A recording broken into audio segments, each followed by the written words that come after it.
must be our goal and our guide. And all that we strive for as a human family, dignity and hope, progress and prosperity, depends on peace.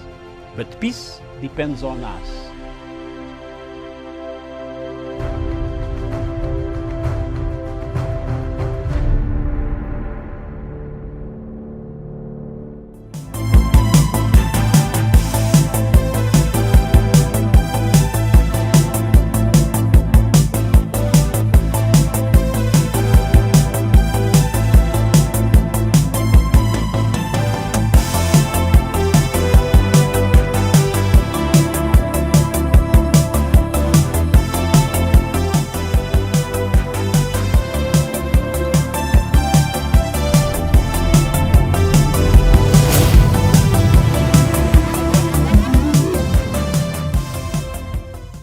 Very good afternoon to you and a happy Sunday to you too. Thank you so much for joining us. This is Africa Showdown, where we get to look at the news making headlines and the topical of discussion across countries in Africa. My name is Miriam Ogutu, and joining me on the panel today is Professor Jared Onyari. Professor, very good afternoon to you. Good afternoon, Miriam, Daniel, and our viewers, wherever they are this afternoon and the morning, depending which time zone in the world. All right, thank you so much. And I'm also joined by Daniel Wesonga, our correspondent. Daniel, good afternoon. Yes, very good afternoon, Miriam Ogutu at our headquarters in Nairobi, and Professor Jared Onyari, and our viewers in Kenya, Africa, and the rest of the world. All right, thank you so much. And I see Karanja shall be joining us soon, and once he does, then we shall have him on the show. So today we have a lot in store for you, and we shall start with Kenya. And under Kenya, we shall look at a possible lockdown. We've seen the figures in Kenya going up, and I think President has been brainstorming with a team of experts, and he's supposed to be meeting them. And hopefully, while he makes another public, address, then he will tell us which way forward in line with COVID-19 and the rising cases. And are the schools going to be closed? Are we going to continue? What will happen? So that will be a topic we shall be looking at. Then secondly, BBI is the only route in Kenya. We know the BBI report was officially given, the second draft last week to President Uhuru Kenyatta and Raila Odinga, and that really has elicited a lot of debate here in Kenya, a very important national debate. And so we shall be looking at that, even as we look at why perhaps BBI could be the only route in terms of finding a peaceful and united Kenya, but also some of the things that are contained in that BBI. Then after that, we shall go straight to other countries in Africa, and our elections becoming a nightmare. Tanzania just concluded its elections that happened on the 28th. We've seen now the opposition come out, and they're calling for all the election to be nullified, and because they're saying the elections are not free and fair. And so we shall look at what is happening there in Tanzania. Of course, President Magufuli won with a huge margin. And we shall also go to Ivory Coast, who went to the elections yesterday. Already tensions are high. They were already having a pre-election violence, and now the elections happened, and things are not going on very well there in Ivory Coast. Then we shall go to Uganda and see the latest, and also Ethiopia, Somalia, and Zimbabwe. So we have a whole show packed for you, and very interesting topics to look at. So let's start perhaps with the headlines on today's papers. And the Sunday Standard says it's a boys' club. I don't know why they would say this, but let's find out. Power and glory, political rhetoric and legislation in Kenya is framed in the grammar of inclusivity, but from independence to BBI, conversations on power and presidency remain an elusive men's affair, with Martha Karua as the rank outsider. So they're saying all these conversations, basically there's no gender equality. That is according to the Sunday Standard. How do you think we're doing in terms of our politics here, Professor? We start with you because I know you teach gender and development or something like that. Yeah, Miriam, what the Standard newspaper is reporting is true. The politics of this country has been centered on men. Thank for the new constitution, which has given a new thinking, a new conversation, and it is bringing women to the center. And as I always say, Miriam, you have to fight it out. How I pray that more and more women should come forward. Now you see this only Mother Karua. Where are the other women? They have to appear to be fighting, to asking themselves that they should be included. So in the long run, they can just achieve. But I'm glad that BBI is trying to address this. Go ahead. BBI is trying to address this, and the 2010 Kenya Constitution gave the awakening.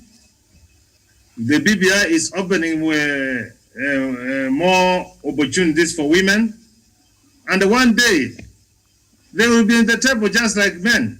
That's my submission on that. Thank you so much, Daniel.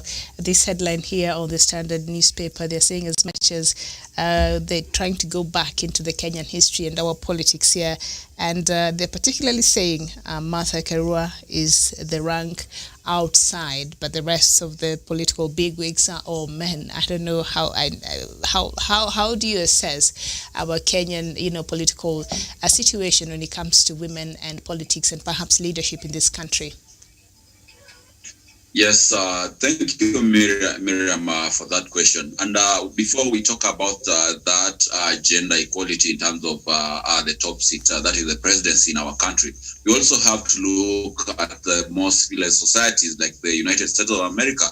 In the US, you remember, it was not until recently that women were given were allowed to vote in the elections. So to me, I think it's something that has to do with our societal perspective.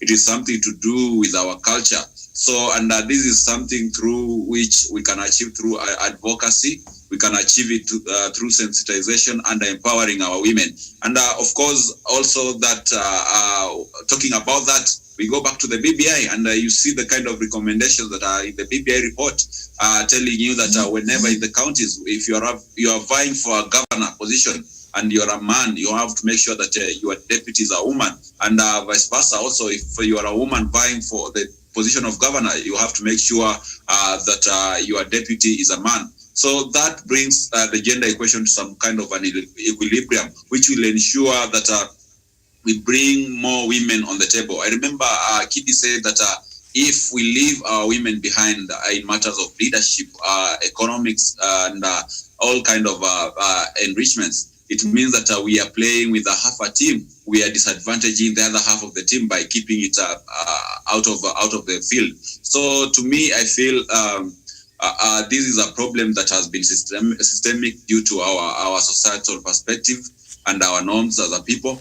And I believe now with the time, when you look a few years ago, Charity Ngilu tried to vie for presidency. Martha Karua has tried.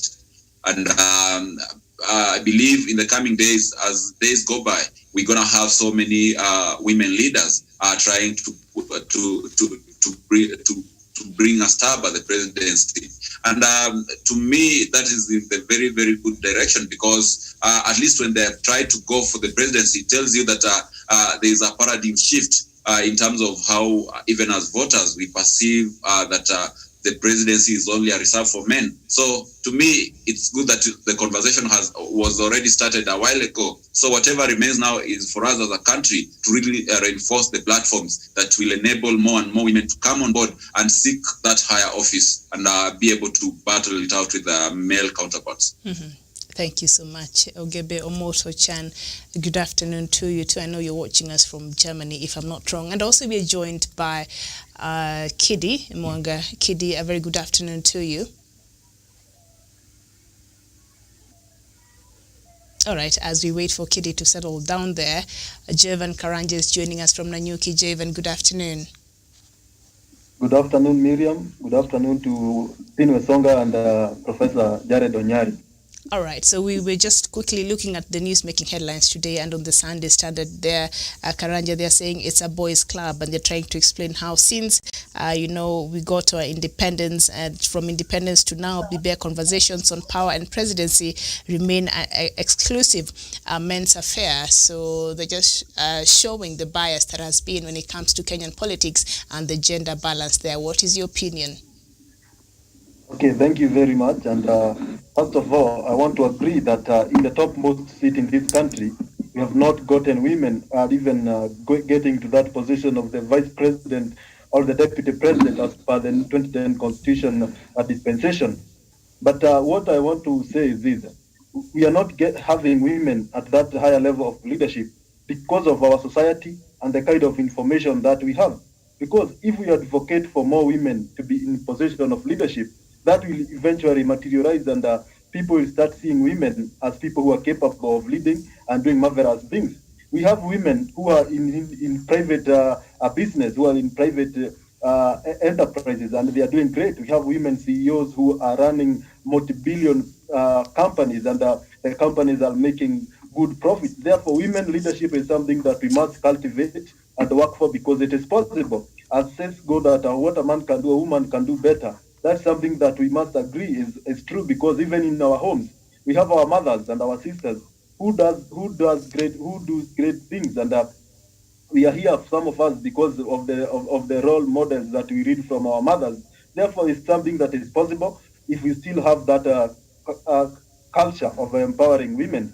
And Miriam, if you see from the 2013 election, we had non-women governor, but 2017 we had three women, that is Charity Ngilu and Anne Waiguru and the late Joyce Lamboso. Therefore, it's something that is happening. It's something that people are coming to understand. Therefore, as we move forward, what I can speculate and say is that women leadership is coming to a reality. And going forward, I think even we should make it in the constitution, if we'll have another time to amend the constitution, not only for governors to have a running mate as a woman, but also for the presidential candidate. They should be given that role. If you are running for president, make sure that you are vice president or the deputy president is a woman, so that people start seeing them as people who can lead this nation to make it even better. Thank you, Miriam. Mm-hmm. Thank you so much. So that was on the Sunday Standard.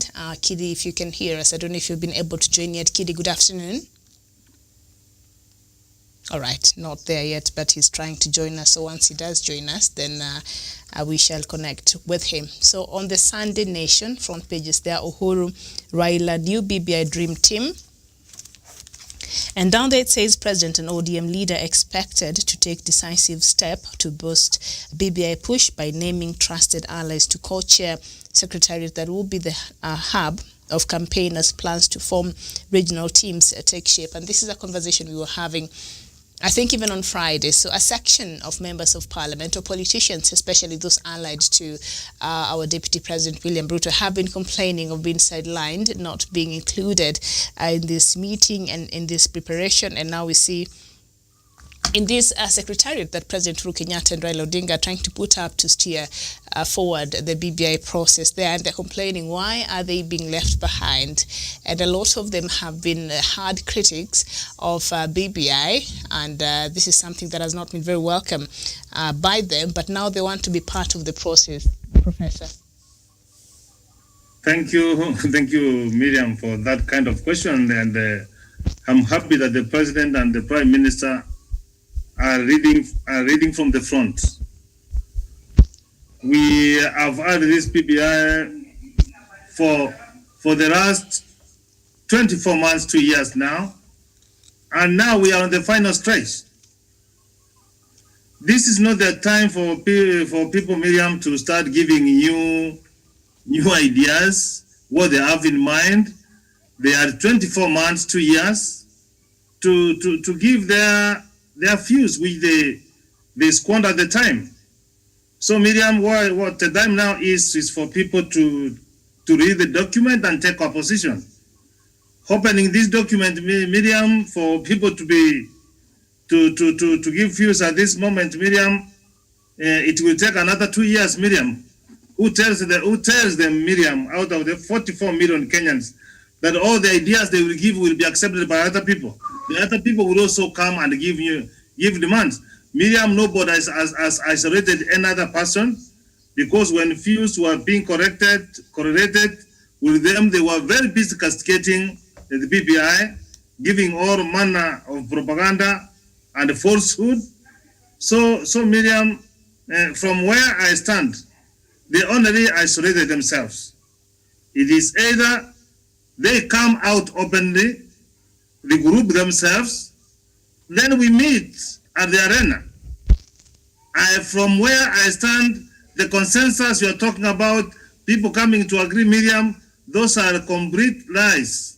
They are only trying to take us around and buying time. They are not honest. They don't believe in that. So let them just remain where they are. Kenyans were given the opportunities. And I've not seen Miriam, any Kenyan of substance, of saying that he was denied the opportunity, apart from the Tangatanga brigadier. No Kenyans, no Kenyan that I know, whom you will see that is a serious Kenyan would not give their views. And Miriam, this BBI, it has been even more consultative than 2010 Constitution, Miriam. Mm-hmm. All right, thank you, Daniel. For the sake of unity and cohesion, I know this is a stretch by any imagination.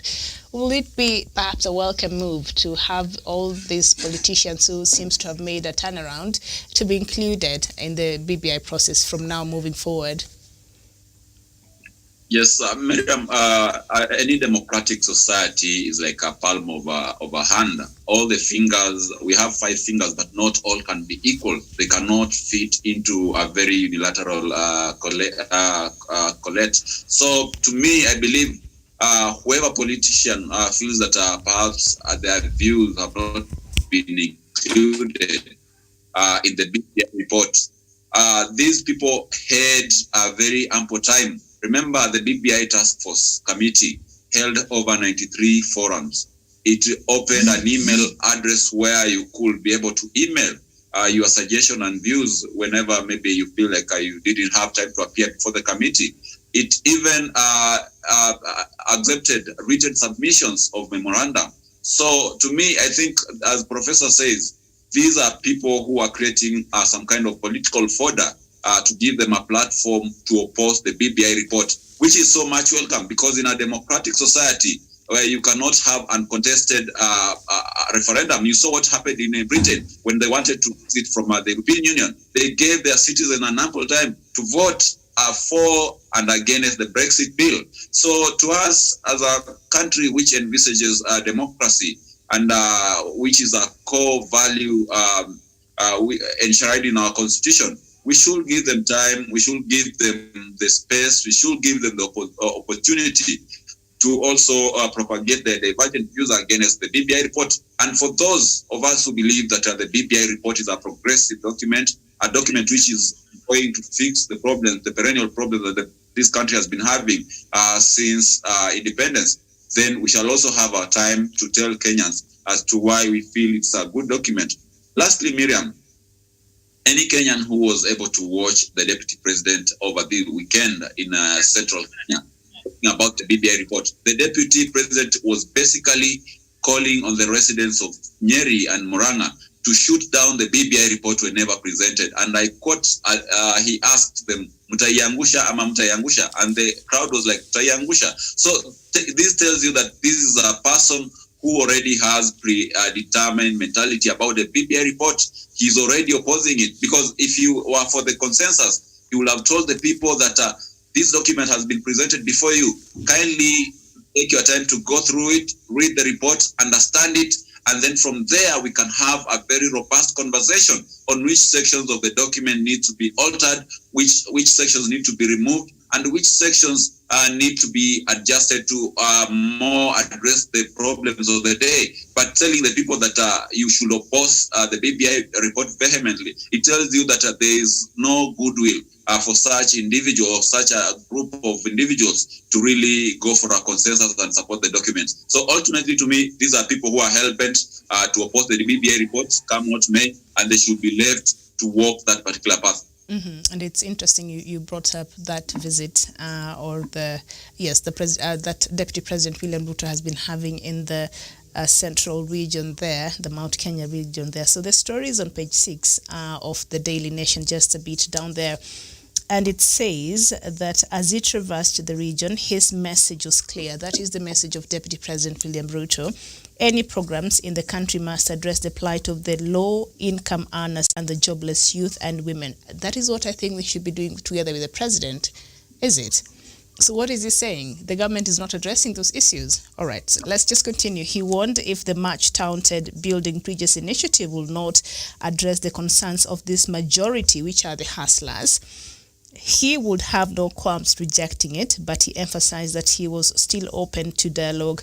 Other than invoking memories of crimes against humanity cases he faced with President Uhuru Kenyatta at the Hague-based International Criminal Court arising from the post-election violence of 2007-2008, the DP has never missed an opportunity to remind the region of their shared destiny. So, on one hand, Deputy President, since last week, has been saying, I'm open to dialogue, we can talk about this, let the process be more open and more inclusive, and let other people also bring their thoughts. But on the other side, he's saying if he's coming in and putting some preconditions there. If they don't do this, is that how you approach a negotiating table, Karanja?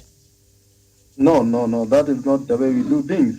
And Miriam, we all agree that the Deputy President of the Republic of Kenya, Honorable William Samoei Ruto, was opposed to BBI since day one. Therefore, when he comes around, we had a timeline to present those recommendations, and he fails to do so. Therefore, this time that he's coming out, telling people that they should oppose the BBI because his recommendations are not included, then we are left wondering, how comes that he only thinks that his recommendations are a supreme and those Kenyans who presented their views are not worthy? Therefore, this kind of mentality that it's only him and his team that matters is something that they must bring to an end, because at the end of the day, this country belongs to every one of us. And that document, those views that are in that document are views from Kenyans. Therefore, they should not think that those Kenyans who present those views are not hustlers. Maybe majority of those who presented are not the big people in this country. Therefore, them are the one who failed the process. Therefore, and the use of them in Mount Kenya region throughout the weekend. And they had a very funny message that saying that there's something they are calling guaranteed minimum return. And you are left wondering, the Deputy President is supposed to be working with the President to ensure that the farmers are empowered. He is supposed to have with those members of Parliament to ensure that those farmers get what they are referring as the guaranteed minimum return. But in contrary to that, that is not what they are doing. They are doing exactly the opposite of it. Therefore, this is a hypocrisy of the highest order coming to such people and the leaders.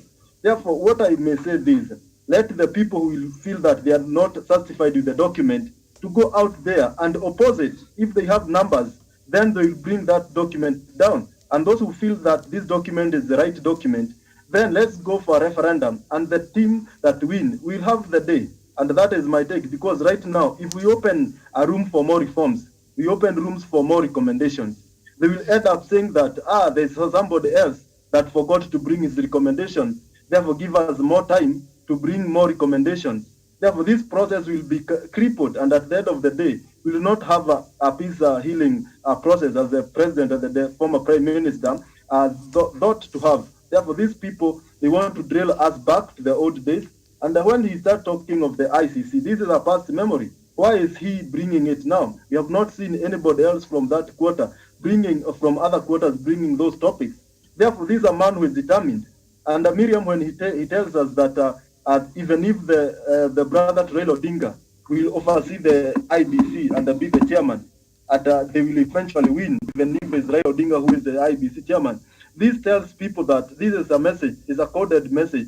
It's a kind of innuendo message that tells people, even if we lose this election, we will not accept the results. That is the message. And these people should tread carefully, because those messages is what took us to 2007 and 2008 violence. I beg to submit. All right. And Professor, just in that story, as you conclude that and look at what possibly we are staring at, even as the numbers of COVID-19 there rise, one in the same story on page 6 of the Daily Nation says, one of the DP strategists told the Sunday Nation that the current visit to central Kenya was meant to show the DP that DP has what it takes to take him on his opponents politically. So what he's saying, Central Kenya is, the stronghold for his opponent. I don't know who this is, because the leader of Mount Kenya is President Uhuru himself. It is very, very, very interesting, and the wonders never cease. That is his boss. And what I'm trying to say, Miriam, this country does not lack does not lack shortage of fools. As the deputy president wants us to believe, Miriam. I've always told you, Miriam, and I don't know why you have never taken me serious, or our viewers are not listening to me. Dr. William Ruto is already in 2022. And we are in 2020. Miriam, we cannot match, we cannot listen together. And basically what Miriam is trying to do is undermining the president direct. That is the stronghold. Miriam, does Kenya compose or consist of Mount Kenya region? What Daniel is trying to do, Miriam, is trying to call several times, and when the people of the mountain will not vote for him, he will say, you see, is basically what he's trying to do is isolating the Mount Kenya. And Miriam, when you are the president of the country, you work contrary to what your boss is, Miriam. Who can accept that? Who can accept that? So let him just, Miriam, I know the golden rule says, do to others what you want them to be done to you. When he becomes the president of this country, and God forbid, will he want to be undermined? Will he want to be undermined? Will he want someone to be going rift to fire, inciting? You know the people of central Kenya, or people of the mountain, they are so much civilized. Miriam, I'm telling you, if it was some part of this country, let's say it is even Luo Nyanza, even East Rift Valley, Miriam, that one is tantamount to violence. People cannot stand that. So basically, let me just submit that the deputy president is undermining his boss, he is speaking in innuendo, and that is not good for him. If you want to go far, humility is very key. Mm-hmm. Those who have humbled themselves, you will be exalted. Mm-hmm. But when you exalt yourself, Miriam, you will be humbled. All right, Pharaoh, Daniel, and Deputy President William Ruto has been keen on visiting. He's been very intentional in the many visits he's been making in the central region, especially the Mount Kenya region, President Uhuru Kenyatta's backyard. And now we see from one of his close allies here says that DP's Ruto is meant to show that Deputy President has what it takes to take on his opponents politically. So he has been very intentional in going to Mount Kenya, and he's been trying to send a certain message. I think now it has gotten home if we were to go by this story here. I don't know, is it because Mount Kenya has so much need in terms of all these projects that he goes to do there, or all these things that he goes to offer there, the goodies, or what do you think is the main intention? Others have said he's undermining the president. First of all, let me begin by stating that the deputy president's assertions that perhaps the young people of this country have been neglected by the government are very hypocritical, and they do not gather any mass. Reason being that why is it, we have to ask the fundamental question, why is it that only 2 years to the general election that the deputy president sees the need and sees the problem that young people have been marginalized in this country? They face a massive unemployment. They suffer very sharp deficiency in technical know-how and training. Why only 2 years up to the election that should ring a bell in the minds of the young Kenyan people. And number two, this is a leader who has been in government not only as a deputy president for 8 years, but a cabinet minister for over a decade and an MP for over 2 decades. So it tells you, if he comes to you and tells you that young people are facing these and these kind of problems, he has been in parliament, which is a house that forms laws that govern the country. Which legislation, which bill did he ever sponsor in parliament, which ensures that young people are given priority when it comes to employment, which ensures that our business environment is so conducive for investors to come and set up industries in Kenya. And another thing, Miriam, William Ruto is a well-known billionaire who flies the best technology when it comes to choppers and even motor vehicles. And you should ask yourself as a young person, what is the cost of starting an industry in Kenya? Something around 100 million, 200 million, you can start an industry which will be able to employ over 200 people. So the question is, which industry has the deputy president created to ensure that he becomes a solution to the problem facing the young people of Kenya? I believe there's none in terms of industries that he's running. So to me, I believe this is just an excuse to cause some kind of class struggle, which will make us at one point pick weapons and face each other. When a man who owns a bicycle sees another one owning a motorbike, he feels like perhaps this motorbike should have been mine, but because we have been defranchised and neglected, that is why perhaps he's riding a motorbike and I'm riding a bicycle. And the man who has a bicycle will also think that a man who has a vehicle, a car, has stolen what belongs to him, and that is why he can only afford a motorcycle and not a car.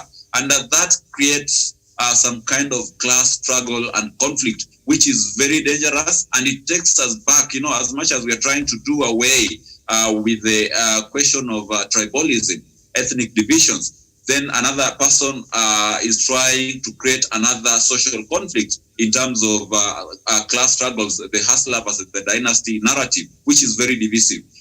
Finally, Miriam, the deputy president, we have to ask, why is it that he only has an interest in central Kenya?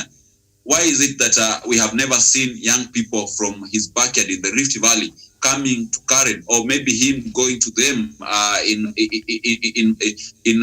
Tarbo, where he comes from, in Kericho, in Elgeyo Marakwet, where the poverty index are very high? Why have we not seen him going there to empower the young people of those places? Yesterday, a photo was shared on social media of a school in Elgeyo Marakwet County, which is completely a mad school with no permanent facility in the compound. Why is the deputy president not going and salvaging the situation there? So to me, I believe, as Professor says, he's trying to set the president against his own people. He's trying to go in the house of the president behind his own back and try to cause some kind of rebellion and prove a point. And you could see the kind of bravado and grandiose that he was using when addressing the people of central Kenya. It's like he's telling the boss, look here, I have your people fully support me. I'll not obey whatever you're telling me, and there's nothing you can do about it. And that is a very, very dangerous rhetoric. It is very divisive, and it's going to be the cause of a major conflict between those who support the president in central Kenya and those that William Ruto has really deluded to think that they can overrun the powers that come with the president and his political influence in the region. Mm-hmm. All right, Karanja, Vice President William Ruto there visiting, and his visits to central Kenya has not started today. Has been there and he's been very consistent.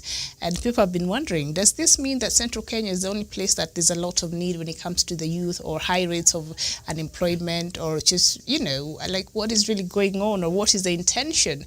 And of course, the Deputy President has been out there to prove a point. And now from this story that we read here from a close ally to him is saying, this shows that Deputy President William Ruto has what it takes to go to the opponent's, backyard and campaign there. So he has what it takes. But why would he say that is the opponent's backyard when the person who's perceived to be his opponent, which I am not sure, that is his boss, the president, President Uhuru Kenyatta, and he's his deputy. So why would they have this perception?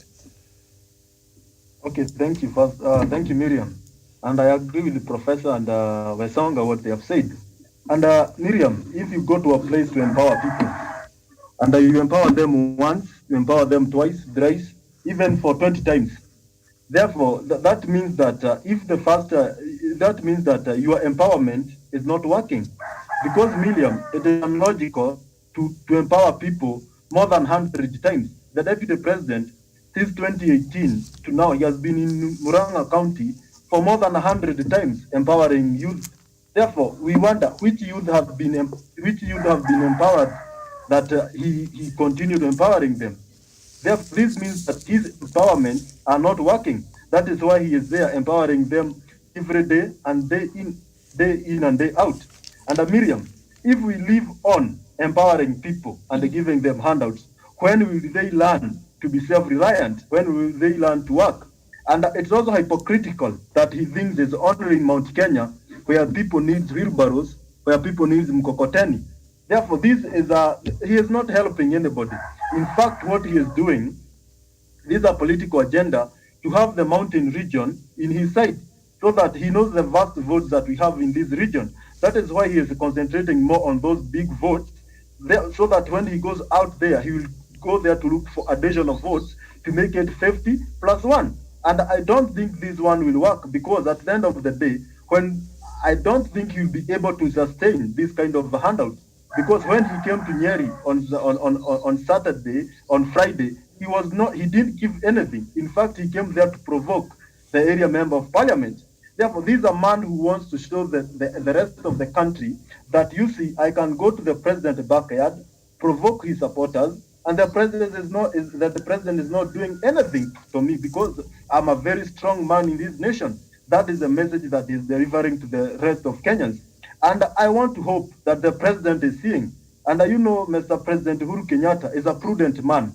When time comes, this man called William Samoei Ruto, the deputy president, I think will learn one of the toughest political lessons when it comes to provoking your boss in his own backyard. Because Miriam, at the end of the day, he will radicalize these young men to think that if you don't have anything, those people who have good friends in their surroundings, those people who drive good cars, are the All right. We seem to be having a problem there with your signal. Karanja. Go ahead. At the end of the day. Go ahead. Go ahead. Okay, because if he continue going to this region and radicalizing these young men, at the end of the day, you'll have a very erratic, violent kind of struggle that the rich will go, the poor will go to get their things from the properties that they are told was denied to them from the rich people. And this is a message that they are spreading here. And Miriam, they are talking of coffee and tea and milk. And you wonder, in the rest of the country, do we have other regions that produce coffee? Yes, Kisii, Nyamira.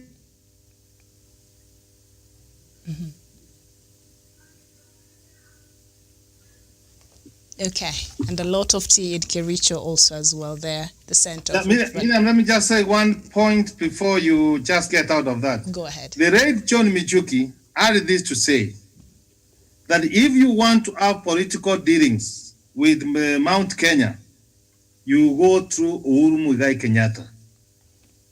If you have got something to tell them, go and tell Uhuru Muigai Kenyatta and they will tell them. Now, Miriam, the deputy president is coming very clearly.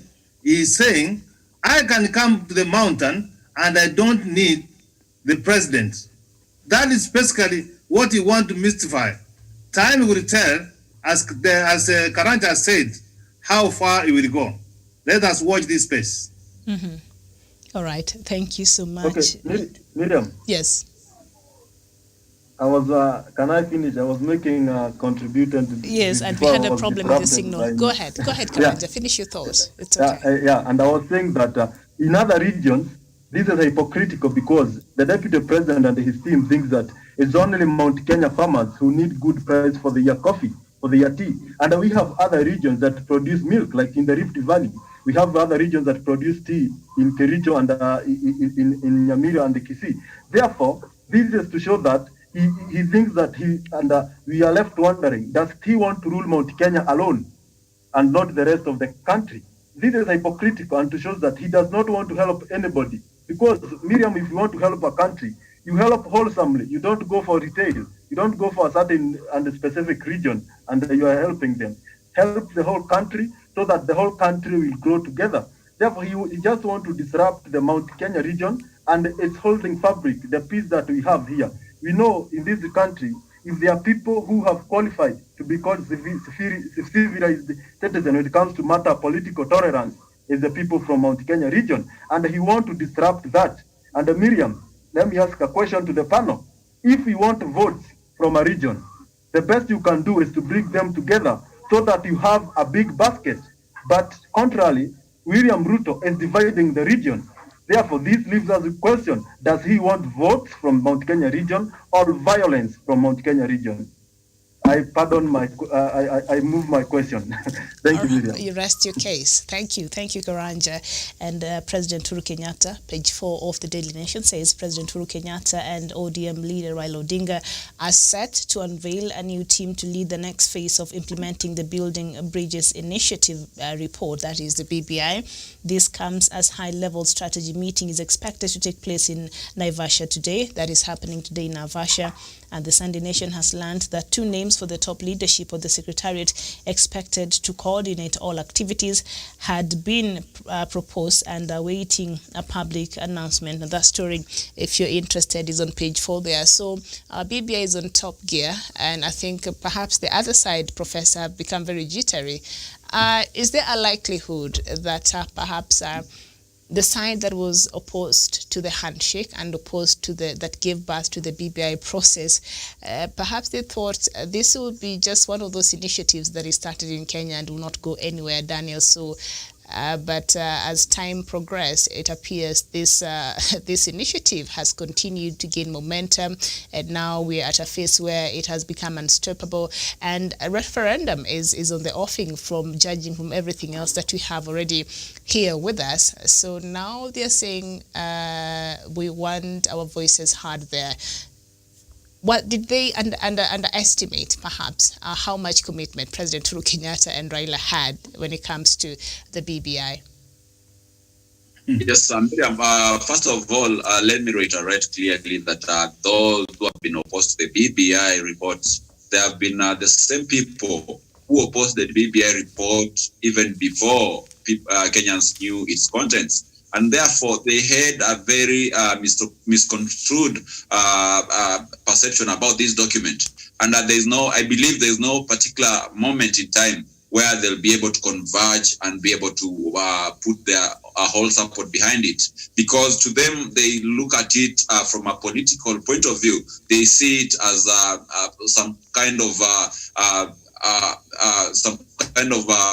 a decoy which is meant to propel someone into office come 2022, which is completely untrue and false to impact on the minds of the people of Kenya. The BBI is a document which is supposed to ensure that we have an emancipation from the divisive politics of the past, to ensure that citizens feel that the government of the day is serving them quite efficiently and with transparency and some kind of integrity.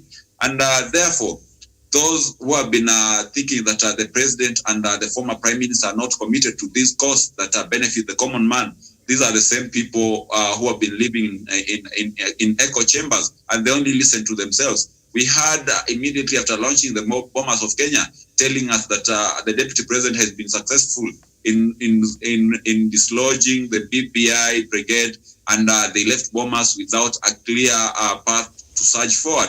But it turns out that this is not the case. In fact, the BBI team is quite determined to put structures in place to ensure that we propel the document from now, this stage that we are currently, to the next stage. And most probably, if things go as planned, by mid next year, we shall have a referendum which will enable us to change the constitution and be able to incorporate the recommendation of the BBI report and ensure that Kenya share in prosperity, they experience future tranquility when it comes to elections, it ensures that young people are able to find jobs and seek their livelihood in a more favorable condition, and also ensure that they are more represented in the government of the day.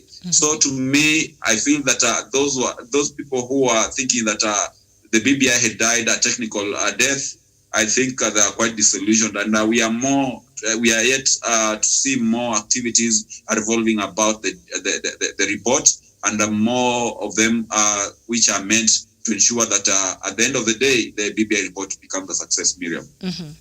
So, according to this story on page 5, it says, we will hold a meeting that will be attended by President and former Prime Minister Raila Odinga.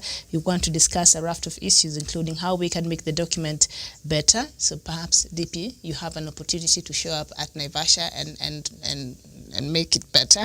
Issues like strengthening the Senate and making it an upper house to enable it effectively discharge its oversight mandate effectively are important. That is according to Kiambu Senator Kimani Wamatiang'i. He also said the meeting will be very pivotal in the BBI process. It will set stage for referendum in the coming months. Legislators will also use the forum to air their grievances and what they want included in the document. So he has an opportunity here. Professor, what do you think, DP? Or maybe was he invited? Let's start there. We don't have that information, but he has an opportunity he's been asking for. In my course of my, I know you don't want to hear anything to do with in my teaching. Yes, I give deadlines that on this particular day, I want my assignments being submitted and for marking and for grading. In any event that one of the students, cases have happened, Miriam, that either you can be sick or you are maybe traveling and you are not able to handle your assignment. But I expect the assignment to be ready. So I say, okay, get me the assignment. But here, Miriam, we are 9 points of agenda in BBI. Does the Deputy President and his team have one of the agendas that which they wanted included? I want them to hear on devolution, Miriam. This is what has been said. This is what we are saying. We don't want 35%, we want 50%, or we want less than that. Or we don't want money at the ward level. In terms of corruption, this is what we want. Miriam, we don't have the document on which we are saying that we reach consensus. Honestly, help me if you see any. When it comes to national ethos, what are they talking about? When it comes to shared responsibility, what are they saying? When they come to gender parity, what are they saying, Miriam? When we are talking about the young people, the youth, the marginalized, the physically challenged person, Miriam, PBI is saying this. We should be able to see the other one. And then, Miriam, when it comes to mediating, I can ask them, Miriam, okay, I have this. This is some from the PBI. What are you able to agree on? Try to tick. Then they tick 3 or 5. Then we give this other side and we say, out of these demands, which one may you give in? Then we have we have got 3 or 4 outstanding and said, this one we are not agreeing with them. It is either we set them aside into the future. Miriam, when we formed, when we were voting for 2010 constitution, Miriam, we agreed 20%, we can continue improving into the future. 10 years down the lane, Miriam, we are negotiating. If you had an issue with the 2010 constitution, Miriam, you can bring it. And this is what I want to say. If you cannot agree with PBI, I know in the next 10 years, Miriam, if God gives us life and we will be there, you will see the young people who are coming in, they will say, hapa murikosea, hapa mungefanya hivi. We can have a conversation. I have been, Miriam, engaging some people, and I have been able to persuade them. I'm asking out of the things of the BBI, the points which have been put across. Which one do you think takes Kenya forward? Then someone takes this one, you can agree. Then I tell him, just go and vote for that constitution. In the future, we will deal with the 7 ones. That is how you take your country forward. But what I want to tell you from Miriam, from where I sit, and God forbid what I'm about to say, the Deputy President and his team, honestly, they have nothing to complain about BBI. They only want to buy time. With them, they are on 2022 trying to capture power of this country. And we are in the business of taking this country forward. Miriam, 47 million Kenyans, 47 million solutions. So people should not think that their solution to take Kenya forward is what is needed. All right, very well. And of course, the DP, that speech he gave there before inviting President Uhuru Kenyatta to officially launch the BBI draft, which President did not even do that, because after that speech, President Kenyatta even deviated from his formal speech there. We saw that on Monday. But what he was shocked. He was shocked. He could not believe. He criticized some parts of the BBI that he felt he was not in agreement with. But what he failed to give was his thoughts of what he thought could be better, to replace that part he felt he did not offer a solution. Daniel, come in. Yes, and Miriam, I also think I also felt that it was a bit rude for the deputy president to just bring the issue there and then when his boss was in the forum, and considering that this was a meeting which was essentially convened by his boss and the Right Honorable Raila Odinga. I believe in the Jubilee Party, the neck organ, there's some modalities which can be used to address such issues, such internal issues of the party. If a member of the party, like the deputy president, does not agree on the position taken by the party leader, I believe there's an amicable way and a very respectful way where he can be able to go and address it out of the public limelight. The late Chinua Achebe said that the oil skin of the house, the old oil skin of the house, is not to be rubbed on the visitor's skin. And you saw the president's reaction to that when he stood up to talk about the document. He said, William Ruto is being very insincere because I have involved him as my deputy in the entire process, and even he assisted me in selecting some of these experts who came together to put up this document. So to me, I think he chose the wrong podium to air out his grievances. And number two, he has been very consistent in really advocating for the BBI report to be rejected, and his lieutenants have been even more assiduously been launching attacks on the same document. So to me, I believe as a democratic country, we cannot have a referendum which is uncontested. So let William Ruto go and oppose the BBI reports. The president and the Right Honorable Raila Odinga will be able to lead the like-minded Kenyans who will be able to champion for this particular document. And that is why even the meeting in Nakuru, they never said it is for pro-BBI legislators, both senators and members of the National Assembly. They said this is a meeting for like-minded leaders. So if William Ruto feels that he's like-minded and he's pro-BBI and he feels that there's any way he can help improve the report, then let him show up in Naivasha, as the professor says. All right, very well. No, Miriam just have this to say. Professor. This is how the president concluded in Bomas, Miriam. Mutaipitisha. And then here is his deputy is going to Muranga. He is telling people, Mutayangusha. What business does he has to go to Naivasha? Surely. No, compare. The president is making a bid akini. Mutaipitisha ikitu. Mutaipitisha. And his deputy is going to Muranga. He's asking people, Mutayangusha.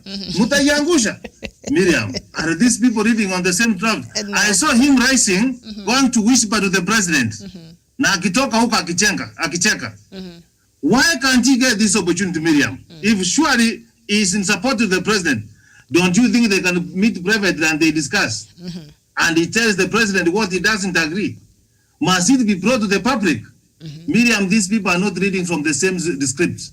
The president is supporting BBI and the deputy president is not supporting the BBI. Let us not waste time and trying to say, show up to Naivasha. He should even not even be near Ruva. His smell should not even be around there because it's going to cause confusion, Miriam. On Friday, he's saying, Mutayangusha. And then today we plead to him that now come and tell us, Miriam, let him just come out openly. Let him take an opposition. But he's been let us meet him in a political arena. But If he wins, Miriam, yes. Kenya has got a constitution. We are not lacking a constitution. And we shall continue with what we have. But the DP and his allies have been pushing for the reopening of the report for an engagement between his side and that of President Kenyatta and Mr. Raila Odinga. And now, Professor, that mtaiangusha that case, and it's just contrary to what President Uhuru Kenyatta, his boss, has been saying or said even on Monday there.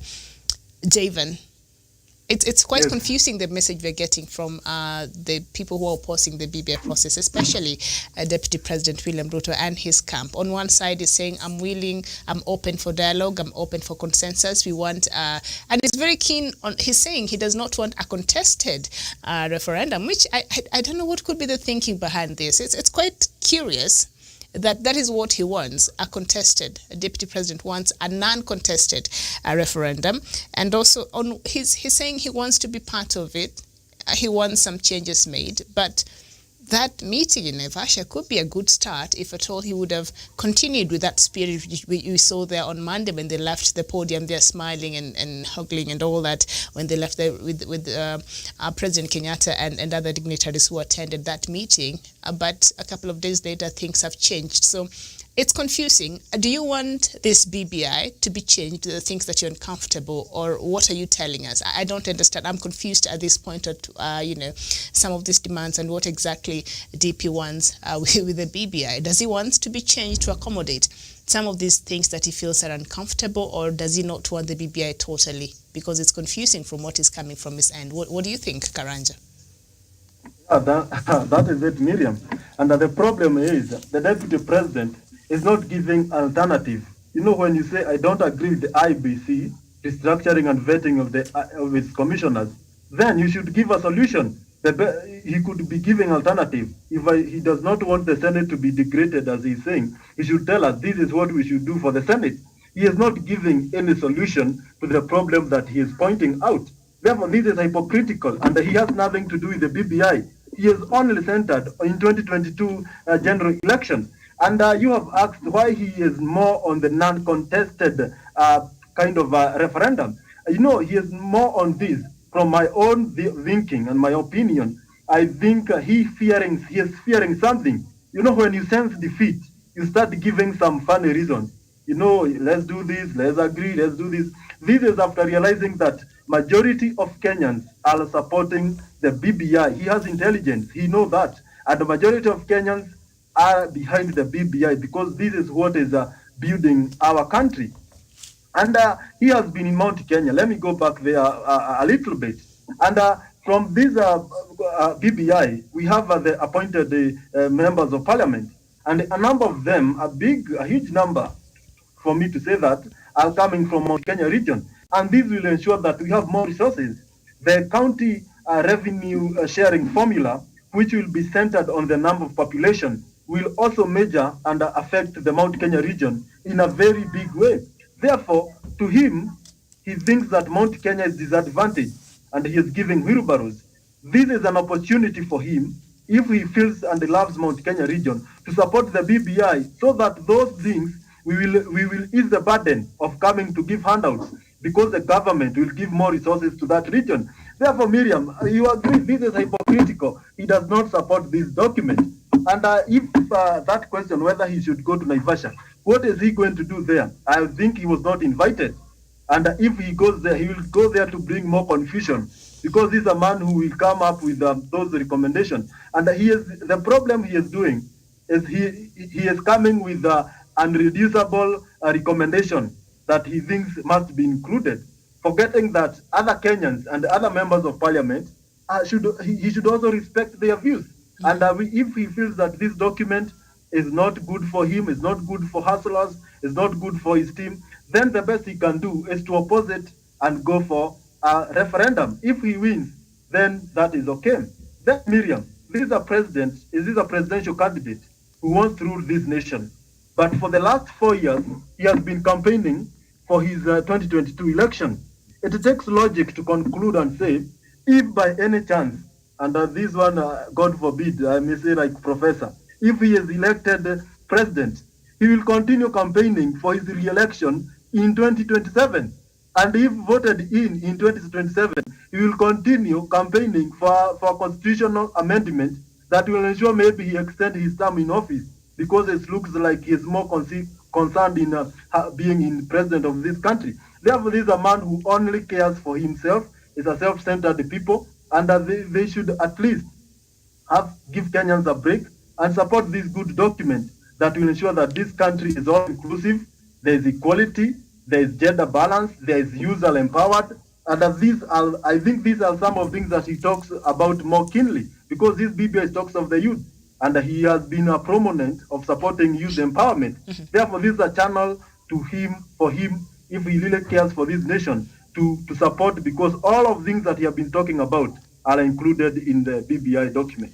All right, very well. And page 5 there of the Daily Nation, part of the story there of Uhuru Raila craft roadmap for the next phase on BBI. And the last stanza, the last paragraph there says, however, it appears the door on the idea to amend parts of the report has been shut, given the mounting concerns that if it is opened up, political interest may take center stage, with some even demanding that their people be included in the new team. Mr. Kimunya says he does not see anything contentious within the report that will be detrimental for Kenya, even as he said that for Jubilee Party members, supporting the report was non-negotiable.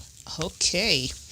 And we were looking at timelines last week, and this is a conversation we were having from what happened on last Monday there at the Bomas of Kenya. It was not very clear which way forward, so somewhere here it says timelines. Referendum expected to be held by August. Majority Leader in the National Assembly, Amos Kimunya, says they expect the country to go for a referendum on the proposed changes before August, that is next year.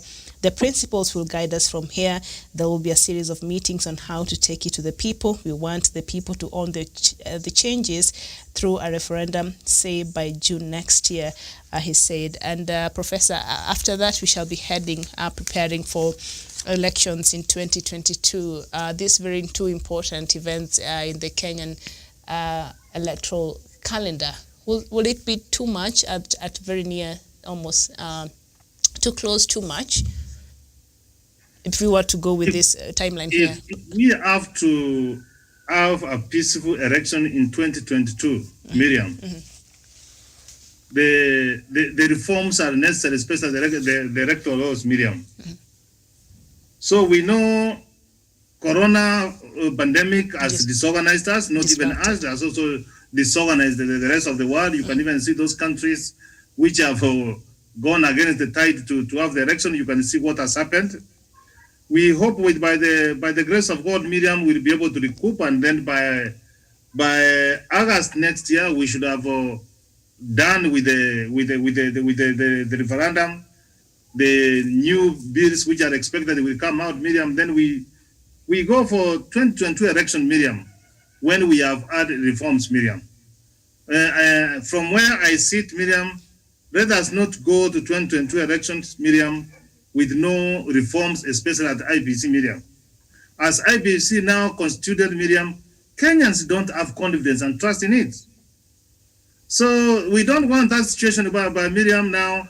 And you are saying that 2022 general election will be successful elections. We don't want to give room for one party, Miriam, to go and say, I'm not happy with the results. We want to expect that we go for elections. The referees, the arbiters, everyone is having confidence and trust in them. So, Miriam, this is the channel we have to work. We have got no alternative.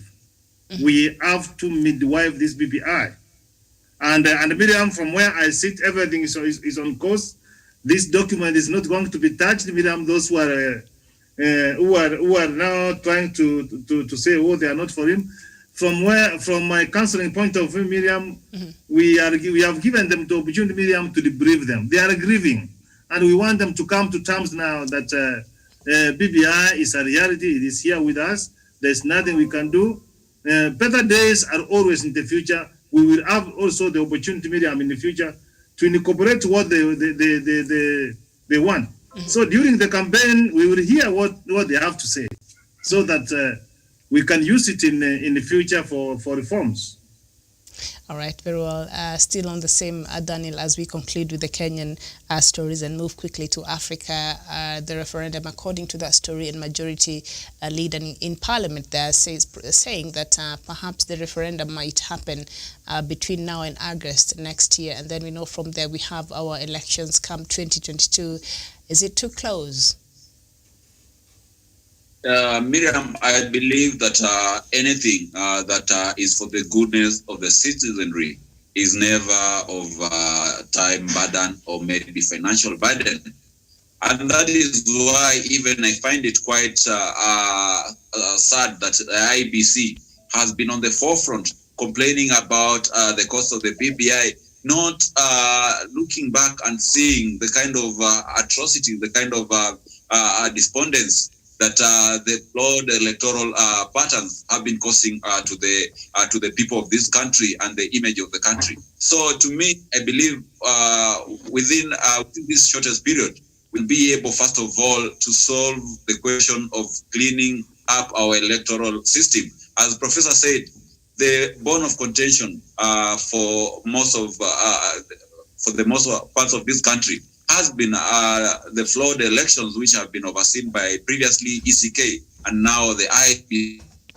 When we want to heal this problem of electoral violence that has perennially bedeviled this country, we have to sort out the IBC. We have to put up a structure of electoral reforms that will ensure that the winner does not take it all, as the BBI recommends, and also ensures that at the end of the day, each and every part of the society is represented, from the young people, from the female fraternity, from the people with disability, and also those areas with a very vast landmass where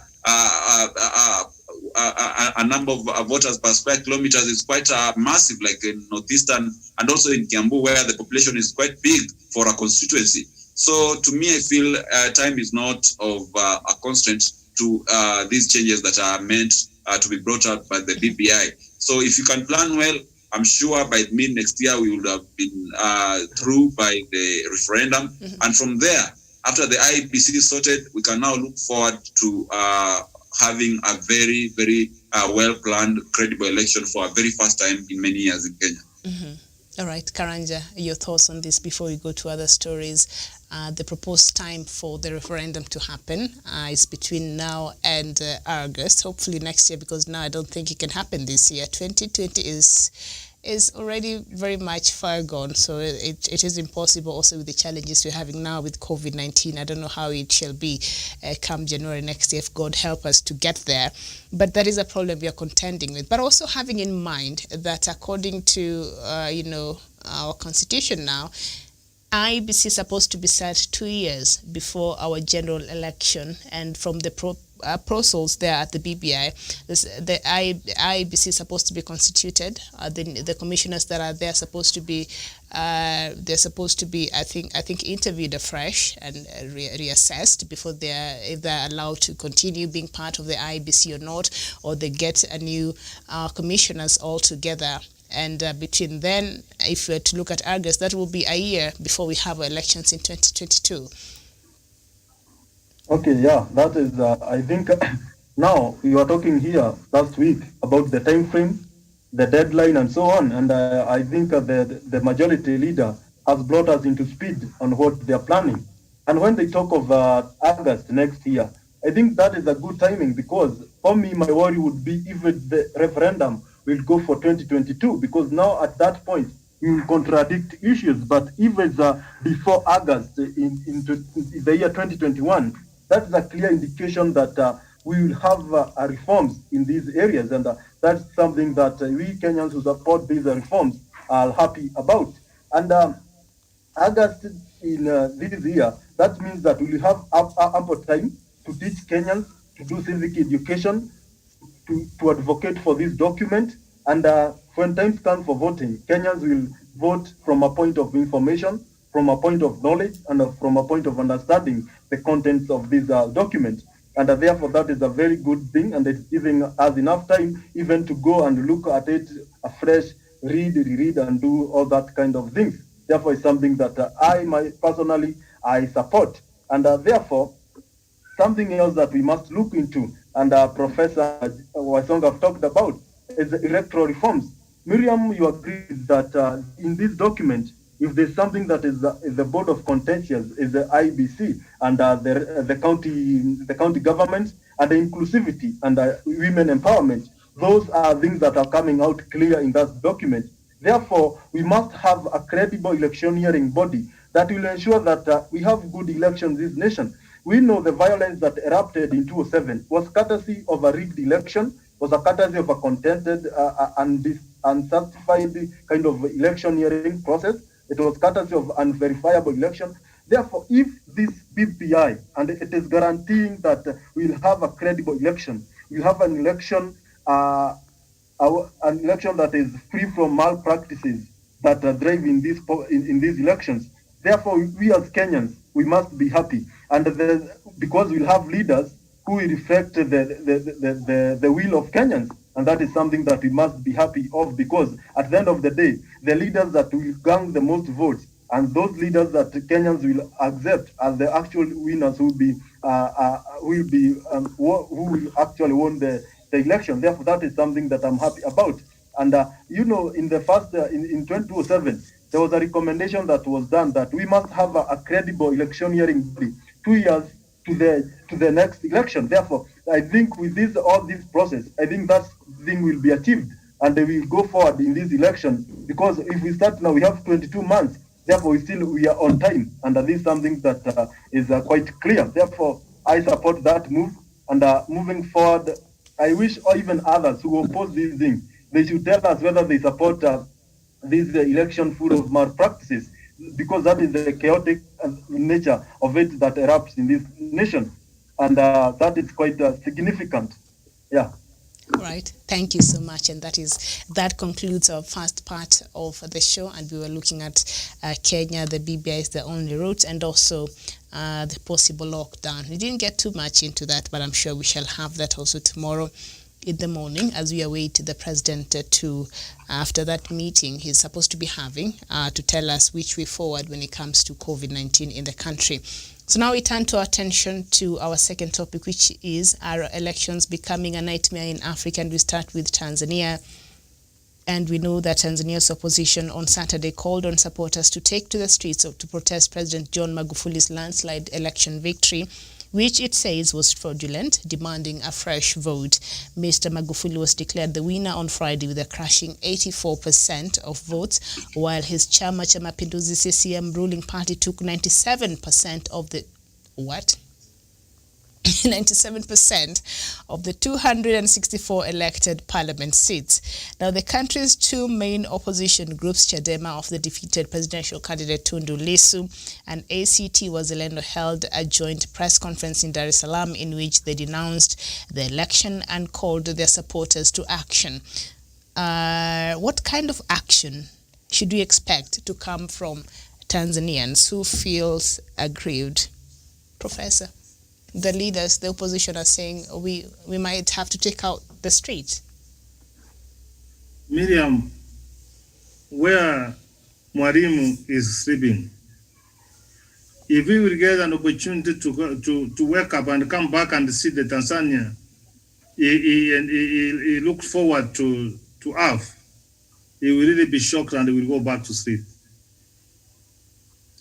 And Miriam, John Pombe Magufuli, what he forgets that he thinks that he's the only president for Uganda, for Tanzania. We had Mwalimu, we had Hassan Mwinyi, we had Ben Mkapa, we had Chakaya Kikwete, and now him. Leaders come and go. But is what kind of legacy do you leave behind?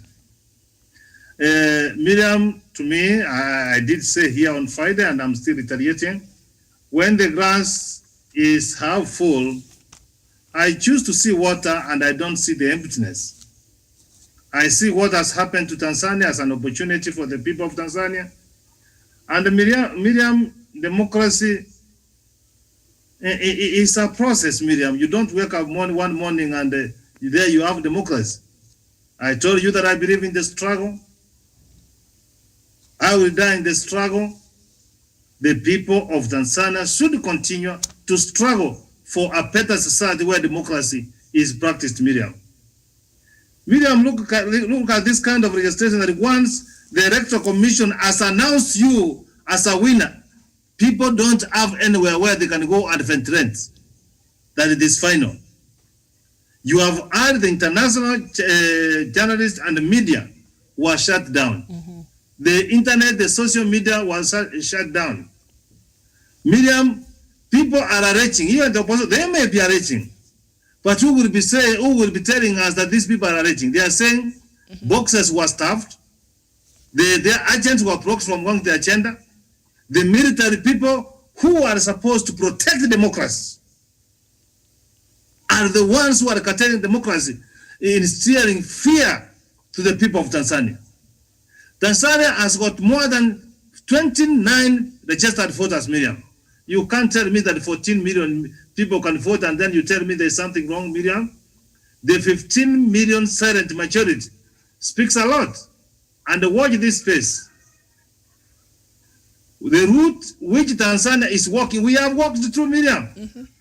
Tell me, Miriam, look at this case. 253 members of the parliament are from Chama Cha Mapinduzi, and only 9 opposition, Miriam. No, and you tell us the things are, oh, Miriam, no. 97% we are yet to see more, but I want to appeal to the people of Tanzania that they have got a country to protect. They have got the country to get to take forward, and I want to ask them whichever protest they want to make, Miriam, it should be peaceful.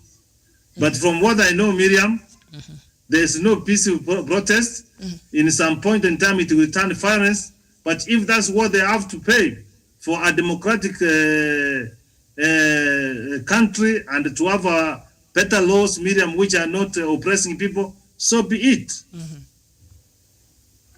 Karanja, there, President Magufuli won with 84% of the votes, and right now the CCM is commanding, it's ridiculous, parliament. Out of the numbers of parliament, 97% of them are CCM. Even Jubilee did not even have that much. This kind of democracy is very interesting. Now, if President Magufuli knew he enjoyed this much support and goodwill from his own people, he would not have cared about locking out international media.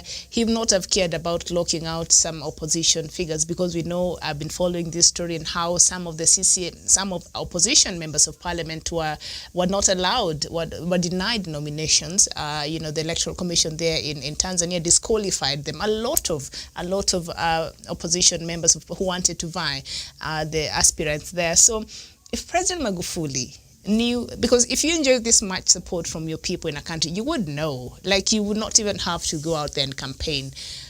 But I mean, this win by Magufuli, and the opposition is asking for people to go out there and have their voices heard. How do you expect this will turn out there in Tanzania?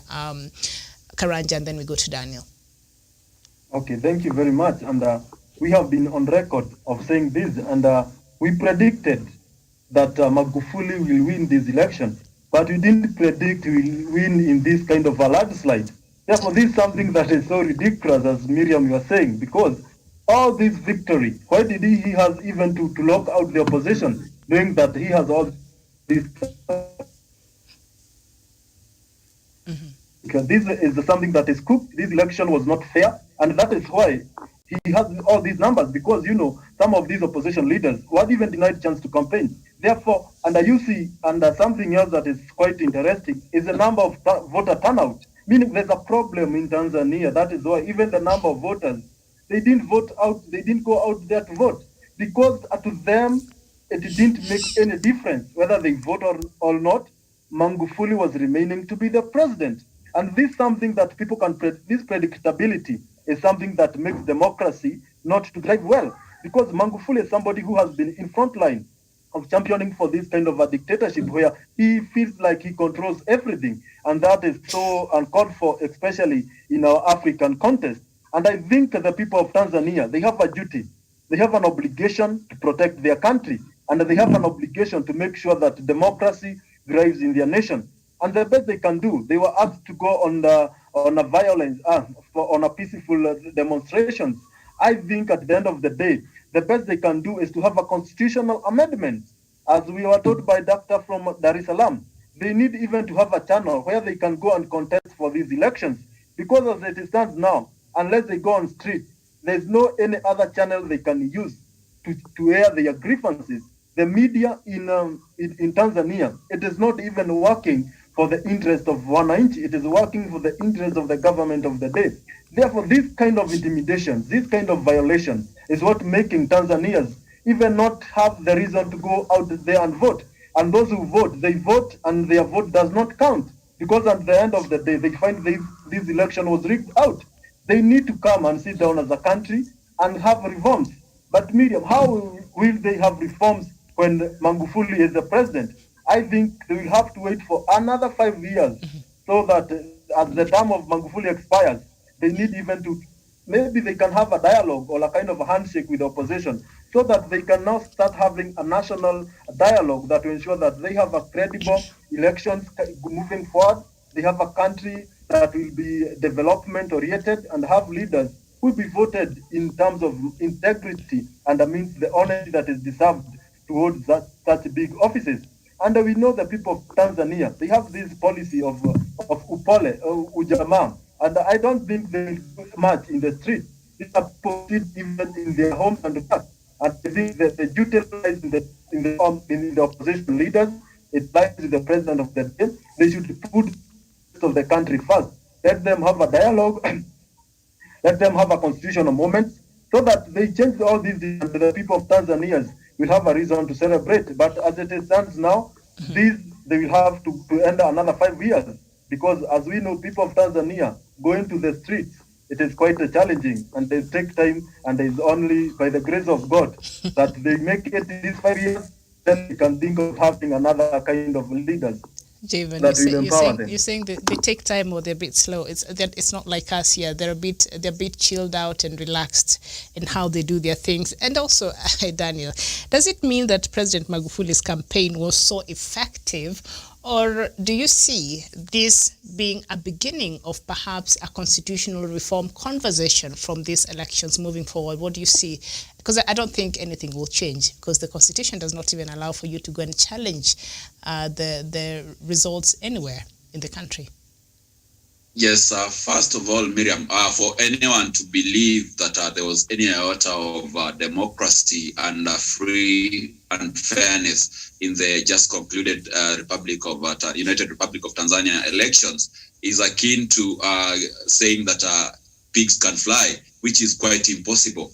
And perhaps when you look at the percentage by which the Electoral Commission of Tanzania say that President Magufuli won the election, that clearly indicates that the elections were tinkered in a way that favored the ruling Chama cha Mapinduzi in every aspect, from the presidential to parliamentary to all the local government position. You understand that in Tanzania right now, we only have 2 duly elected members of the opposition parties, which is a paltry number of individuals. If those 2 were to resign or one of them was to lose an election petition, then essentially Tanzania remains a totalitarian government without any opposition to do the checks and balances of the excesses of the government.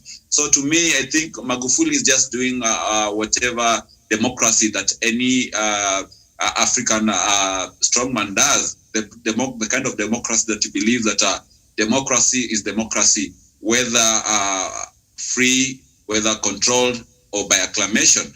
And that is what is happening in Tanzania. It is total chaos. And I think it should be a point of concern for the African Union, the SADC, and even the global leadership that the precincts of democracy, the democratic space in Tanzania is swiftly shrinking, and they should move with speed and put pressure on President Magufuli to ensure that he restores back the democratic space that the late Julius Nyerere, Benjamin Mkapa, and Jakaya Kikwete all advocated for. And for now, Miriam, if even you talk to people who in Tanzania have a few contacts there, they'll tell you even the media people, the media fraternity is having a nightmare with the leadership of President John Pombe Magufuli. There are things that you can't basically report on as a journalist. If you do that, you'll be hunted down and roughed up or maybe locked up by the police and other state operatives.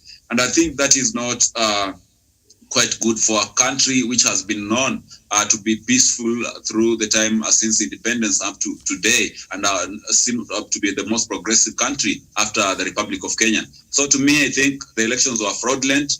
They were marred with a lot of irregularities, and they do not represent the aspirations and the will of the people of Tanzania.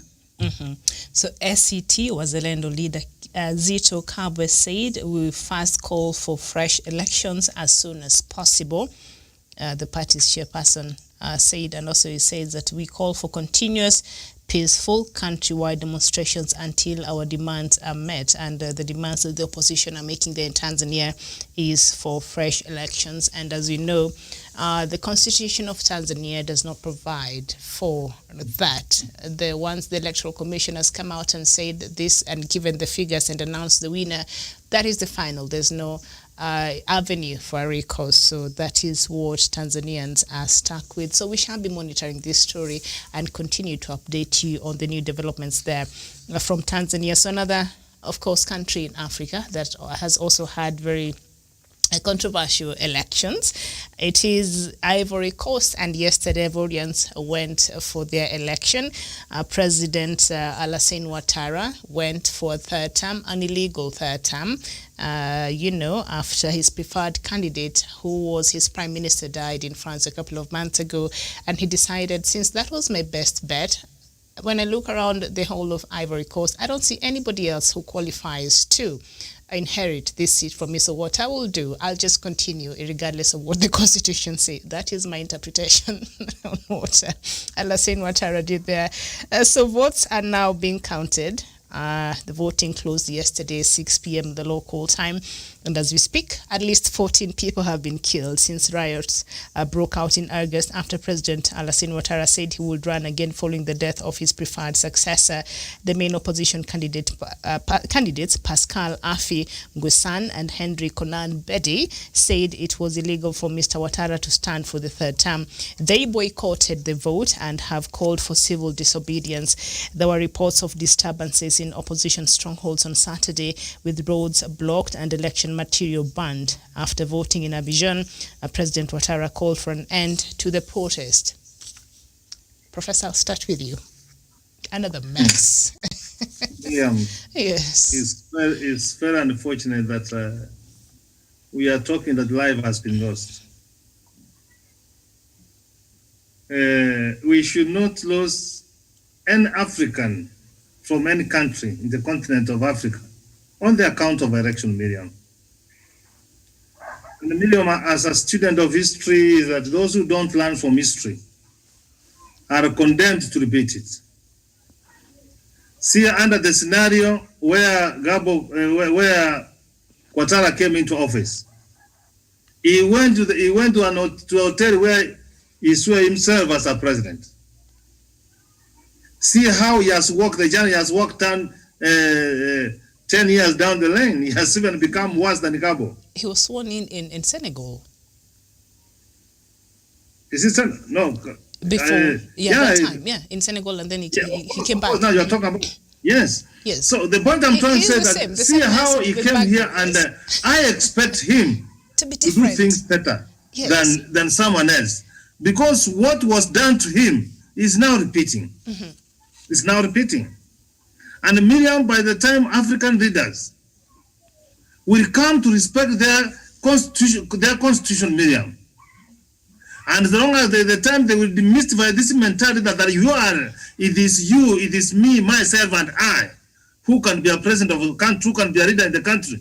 That's the day Africa will start being a better continent and having a better leadership. Miriam, now, what can you say if people have said, Miriam, we are not participating in that kind of election, and then you go ahead and you participate in the election yourself alone, you are elected, and you become a president. You become a president of who? That's a lame duck. You enjoy. And Miriam, I have no doubt he might have killed the they prefer this successor. He might have participated, because you see the tendency of this kind of man of saying now that my preferred successor has died, now I have to go to office. What kind of myopic thinking is that? And it's very interesting, Professor, now that you bring that up. We know that he was France's preferred candidate in the elections that brought him to power, and his successor, the Prime Minister, died in France. Yes. I'm not saying anything. It's just... No, we are trying to put pieces together, Miriam, and what has happened. And I was reading this story of Ivory Coast, Miriam. This idea of these men who are all over 75 years, the other one is 75, 86, and 82. Miriam, I'm appealing to the people of Côte d'Ivoire. It is time that the young people come forward, Miriam, and take charge of their country. And I have no doubt, Miriam, you can bring the army, you can do all that you want to do. You see what happened in Mali? That man is out of power. He went for treatment and he never came back. So let them just count the elections. Let them just be declared the president. But I can assure you, the next 5 years he will be in office will be ungovernable years. He will find it so difficult to govern, because Miriam, time has come to allow people have a say on how they want to be governed. The era of dictator. I am seeing a crop of new emerging dictators, dynamics in the continent of Africa. It is not in Tanzania, it is not in Uganda, it is not in Mali, it is not in Guinea, it is not. And this Miriam, I thought as you become old, you become wise. That's my own understanding. That it is high time that when you have become old, you earn the pattern. You don't become impatient, like our deputy president, that you want to go for the pattern.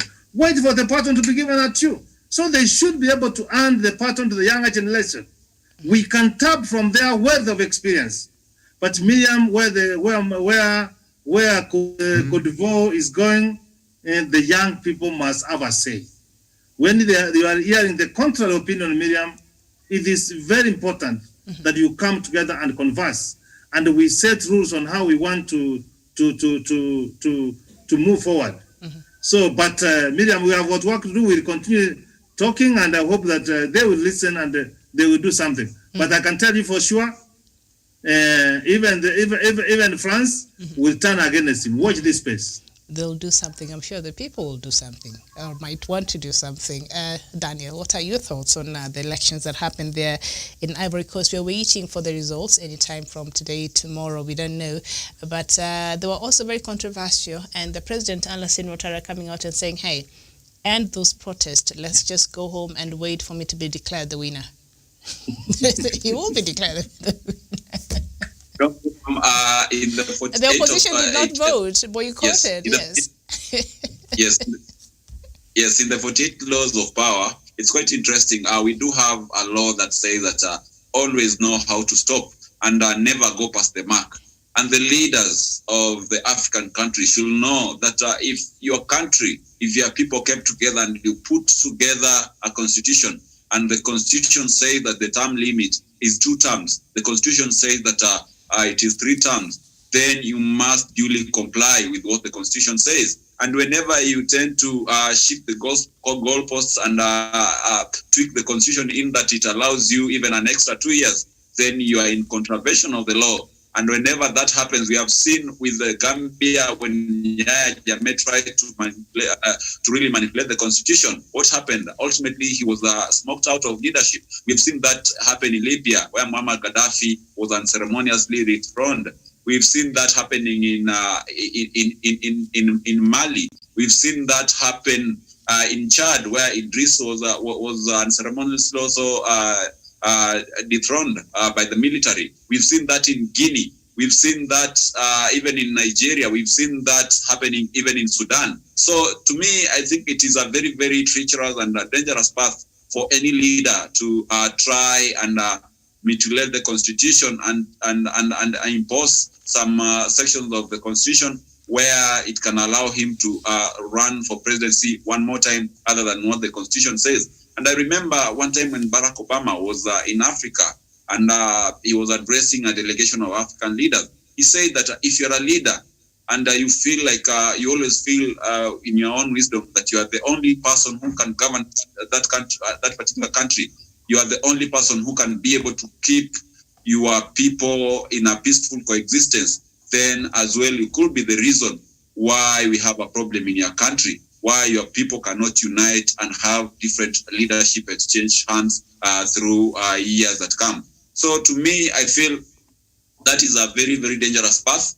And by doing that, I think President Alassane Ouattara is putting the people of Cote d'Ivoire on the edge of a precipice, and the country might dangle anytime. And that is also the case, as Professor said, what is happening in Uganda, where President Museveni has for years shifted goalposts to ensure that he continues to stick to the reins of power in Uganda. And also, if Tanzania, perhaps we expect that this will be the very last time President Magufuli is contesting. If he tries to also face that particular direction, I believe we shall also have some kind of political uncertainty. So that is no doubt, Miriam, it is a very dangerous path. It is not good for the African people. And the leadership of the African continent should really watch it with great concern. All right, so intercommunal clashes have left right now in Ivory Coast, have left at least 30 people dead in August, reviving memories of a 2010-2011 election, a post-election crisis that claimed more than 3,000 lives. This is just not statistics. These are people who died from that election that brought him to power.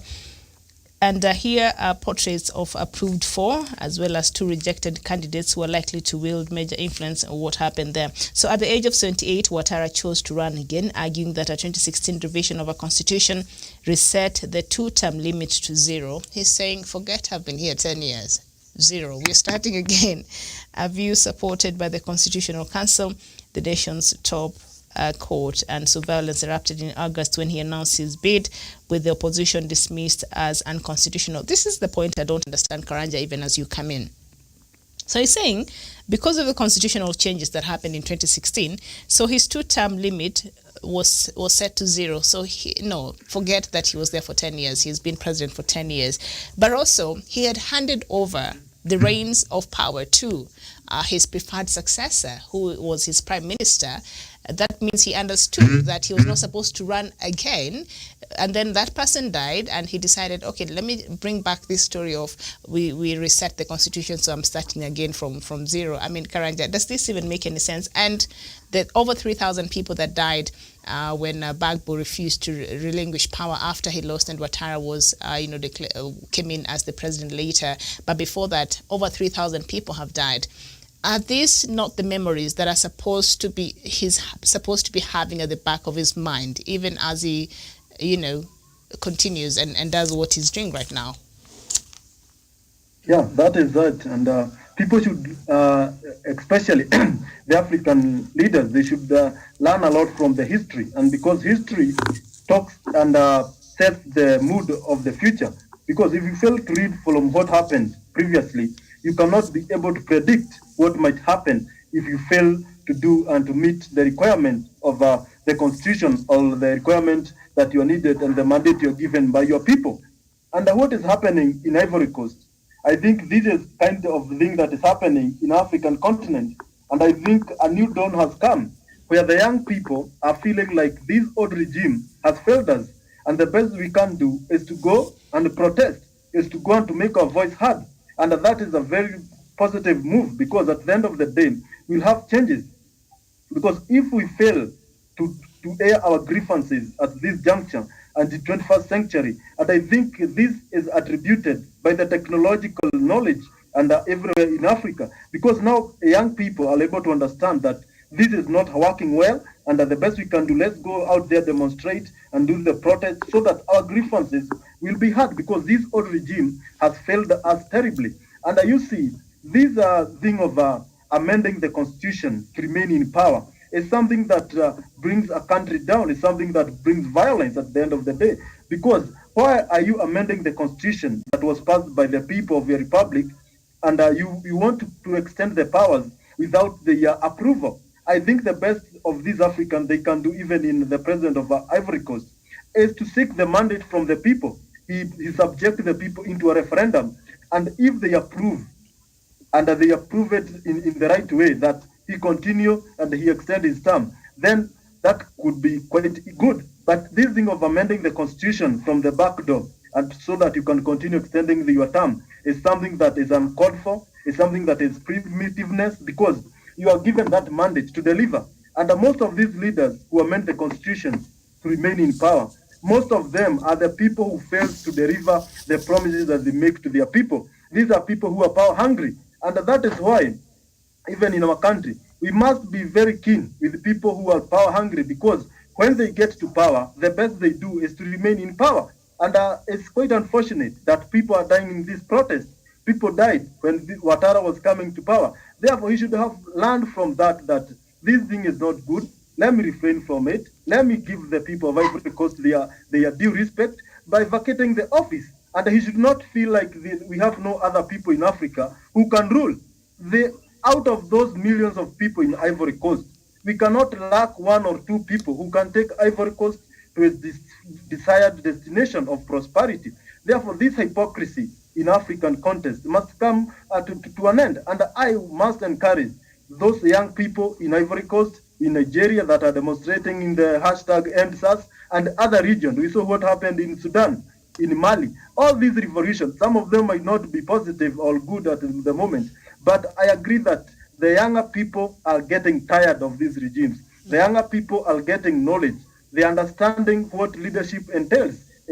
Leadership is all about bringing development and supporting and the creating of jobs. And if you fail to do that as a leader in African context, then you must be in trouble, because young people are coming in style. They are coming to make sure that they take what belongs to them. And I must appreciate this, because we have been told for a long time that we are leaders of tomorrow, and we must be leaders of today as we make our tomorrow better. That is my take. Therefore, let the people of Ivory Coast continue doing it until this evil comes out of office, and the people of Tanzania should do it, and I encourage them to do it peacefully. And also in Uganda, we see what Museveni did to extend his terms. And these people who extend their terms are people who fail their people. Therefore, let's have a constitution that works for the people of Africa. And the AU should rise into occasion and bring sanity in such developments, in such things that are happening in other African countries. Very well said. That is the voice of a young person here. So he is quite passionate about some of these things. Jevan Karanja, thank you so much. And you've talked about this amendment that a lot of African leaders do. I call them constitutional coups. Those are just things they do to protect themselves. Yeah, it's a constitutional coup, because there's no reason at all. Why you're a president for 10 years and then you want to start again from zero? What is that? Please. And now you've mentioned I agree, it's a constitutional coup. It's a constitutional coup. And before we get to Uganda, our last country, the rest of the countries, I think, for the interest of time, we shall look at tomorrow. Isaac Fury, one of our viewers here, thank you so much for commenting. And you're saying the problem in Africa simply lays in presidents. The second is in the rigging of elections. The third one is in parliament, the lawmakers. They are the corrupt lawmakers who are ready to line their pockets. One disappointed African there. Thank you so much for engaging with us this afternoon. So in Uganda, now I have the full report. They have 22 presidential aspirants. I don't know how many you can count in your fingers. I know maybe 2, and the other general 3. President Museveni, Robert Kyagulanyi, and the other one I can't even remember. But there are 22 presidential aspirants in total. And of course, the political fever in Uganda is rising. The East African country is gearing for a contentious general election between January 10th and February 8th. So these are tentative dates. They've not settled for a date yet, but the election's date is supposed to be announced within that time. And signatures of the National Unity Party presidential flag bearer and party president Robert Sentamu Kyagulanyi, that will be Bobi Wine, has been verified, and he has been cleared by Electoral Commission for nominations due November 2nd and 3rd. That is tomorrow and Tuesday. Uganda's Electoral Commission is finalizing the confirmation of candidates to be nominated to contest next year's presidential elections. Incumbent President Yoweri Museveni has already been cleared. And Professor, I was just looking through the list of these 22 aspirants, and I was surprised to note that majority of these aspirants were independent. You could see they did not have a party, they were independent. And out of 22, 16 of them were independent. What do you think could be the reason? And I mean, the elections are coming up in January in Uganda, they are early next year. Are we looking at an election, or are we just looking at another formality that Uganda has to do every 5 years? It's like a ritual. What are we looking at, Professor? Yeah, Miriam, I can tell you from where I sit that the National Resistance Movement, the ruling party, they come with all manners of craft, Miriam, to create the impression that the opposition is not united and they cannot be trusted. I can tell you for a fact, some of those 22 aspirants are not, I don't know whether they're national intelligence. Those are some of them who have been told, and you stand so that you can be able to spoil the picture of the opposition, to say that they are not united. But be it as it may, if they are a genuine opposition, Miriam, and knowing very well that the kind of money you are dealing with, then they should go and reassess themselves. And Miriam, those are not candidates, as I've said, but as we have looked in Tanzania, Uganda before, Miriam. You know, these days wearing this red beret for Bob Wine, you can be worked on in Uganda. It's illegal. Imagine you can now see the kind of scenario which has happened in Uganda, Miriam. You can see even the National Resistance Movement party, how it carried its election, Miriam. You can see someone being defeated and takes a gun to shoot people out of a Miriam. Miriam, there is no doubt that we have had some intimidation and undermining of the opposition people. We have had the military interference, Miriam, and I've always said, and I'm repeating, the work of the military people is to be in the barracks and protect their country. If anything, they are supposed to protect democracy and not to protect a dictator. The moment the African military leaders, the army, really understand that they are being in office and serving the country is to serve the people, is to protect their country from external aggression, not to go and harass the same people you are supposed to protect. We have found it so difficult, Miriam, for the media coverage. Miriam, the moment the media is not able to cover and tell us what's happening, Miriam, the election, Miriam, is already rigged, Miriam. We have seen how the National Resistance Movement Army, Miriam, the ruling party, has used government machinery. So, Miriam, from where I sit and the election being defined that it must be seen to be free, to be fair and credible. From that kind of background, just bringing independent people, many of them, to stand and contest for president, Miriam. Do you expect that we can have free election? No. Can we have it fair? No. Can we have it credible? No. Miriam, I believe that the people of Uganda should be able to learn from their past, which is the heritage. Where have they come from? They should be able to the present is their responsibility, to see that they work toward their country so that it becomes a democratic country, Miriam. And Miriam, if we can use the present to predict the future, and by using the present and seeing what's happening, the future for Uganda is brink.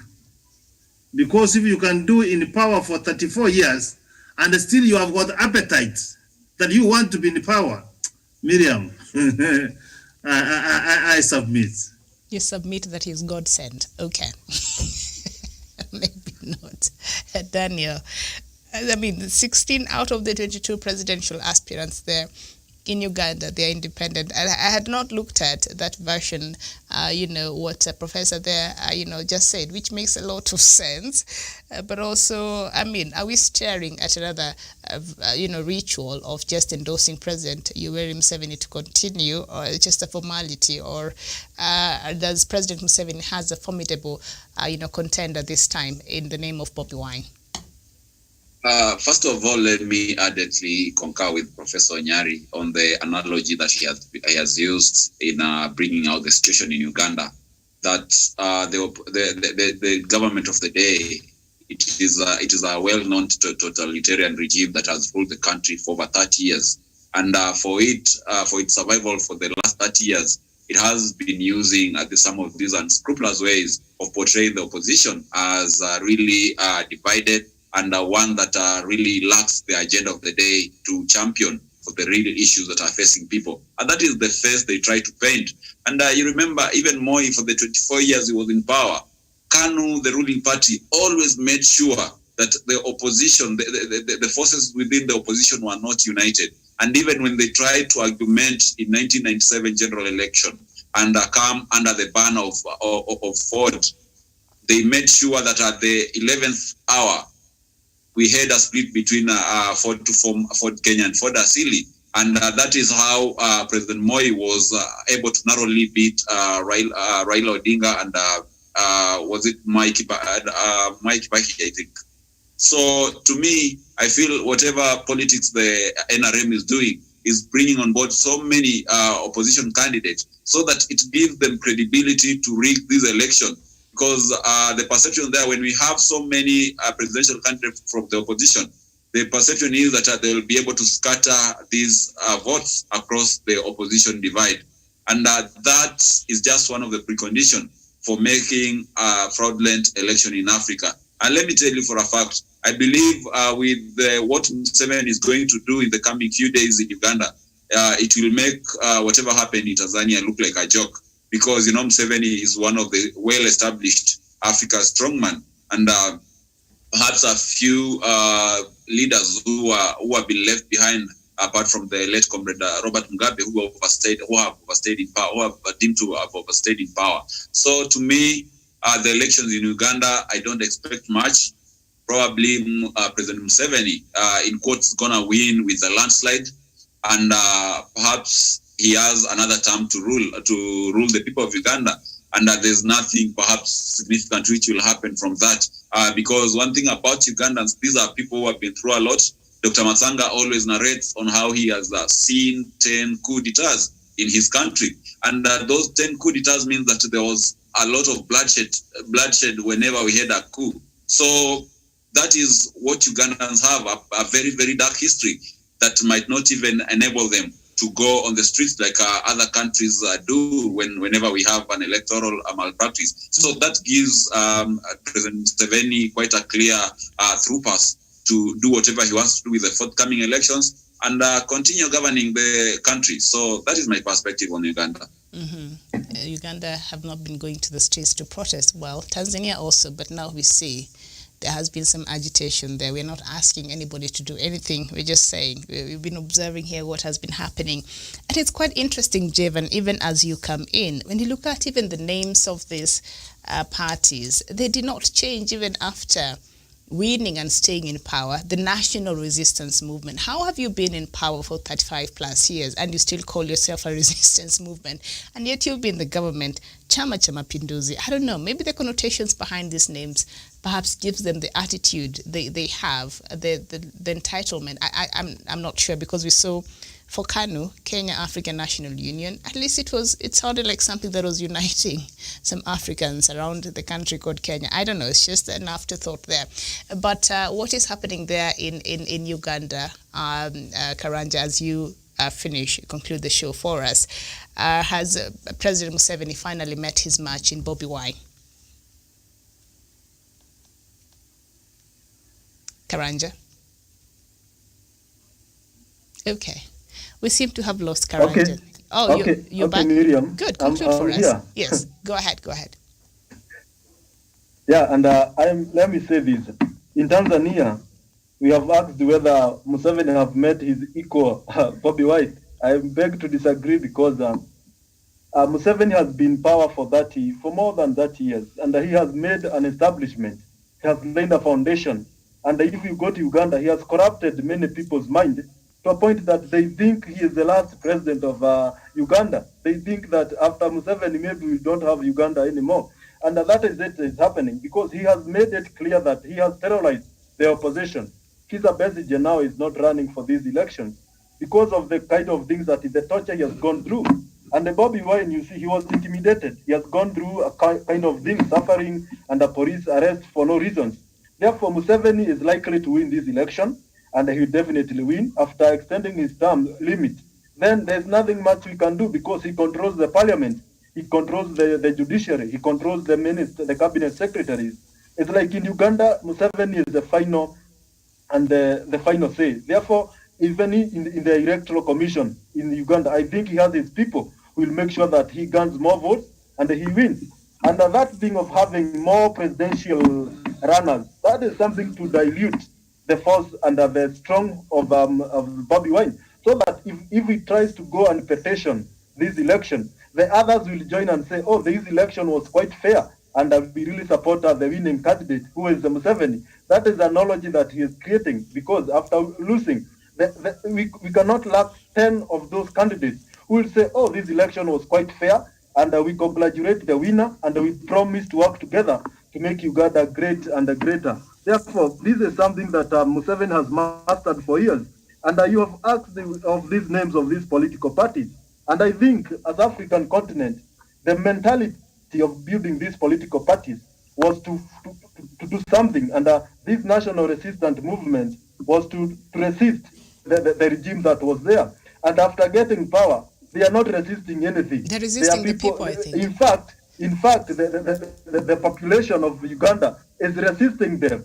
Therefore, they need to change this party or give it to the opposition. I think that party should be with the people of Uganda so that they resist this Museveni dictatorship kind of a movement. Therefore, it's not resisting anything. And I think the mentality, and if you look at Africa, most of these leaders who have been in powers for long years, like the late Mugabe and the likes of Museveni, these are the people who have that old mentality that if not them, nobody else. And I think the people of Uganda, they think, I feel like they will wait as the Zimbabwe did, because I don't think there's anybody who will overthrow or take Museveni out of power. Therefore, the people of Uganda, and I think when you go to Uganda, those people are quite, I think they are quite satisfied with that regime, because it is even easy there for member of parliament. They have no limit.